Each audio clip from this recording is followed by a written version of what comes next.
बहजाद समझ गया कि इस बेवकूफ बादशाह को कुछ कहना दीवार से सिर फोड़ने जैसा है और ये सारी शरारत दुकानदार ही की है, इसलिए वो चुपचाप घर वापस आ गया। उसने दिमाग लगाना शुरू किया कि अब क्या किया जाए। उस शहर में एक बूढ़ा आदमी रहता था, वो बहुत अक्लमंद था। बहजाद उसके पास गया, उसे सारी बात बता दी और पूछा, क्या ये सच है कि सुमन नाम का कोई ऐसा फूल है जो काले देव के बाग में उगता है और उसे सूंघे बिना वो परिंदे जिंदा नहीं रह सकते? हाँ, ये सच है।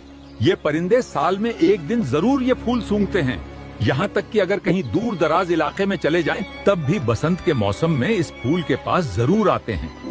इसलिए काला देव अपने बाग में ये फूल जरूर उगाता है। इसी तरह ये अजीब परिंदे हर समय उसके बाग में ही रहते हैं। अगर मैं उसके बाग से वो फूल तोड़ लाऊं, तो क्या परिंदे भी उस फूल के पीछे पीछे आ जाएंगे? हाँ बिल्कुल, लेकिन उस फूल तक पहुँचना बहुत मुश्किल है। उस बाग का सिर्फ एक ही दरवाजा है और उसे काले देव के सिवा कोई और नहीं खोल सकता। मैं उसे खोल लूंगा, बस आप मुझे उसका पता बता दीजिए। बूढ़े ने उसे काले देव के बाग का पता बता दिया और ये भी कहा कि बड़े बड़े पहलवान और बहादुर लोग वहाँ गए थे, लेकिन कोई भी जिंदा वापस नहीं आया। देव बहुत ताकतवर है, तुम कोशिश करना कि किसी तरह छिप कर रहो। अगर वो तुम्हें देख न सका तो तुम्हारी जीत होगी, वरना वो तुम्हें मार डालेगा। बहजाद ने हर बात अच्छी तरह समझ ली और अगले दिन सुबह सुबह चल पड़ा। वो चलता गया।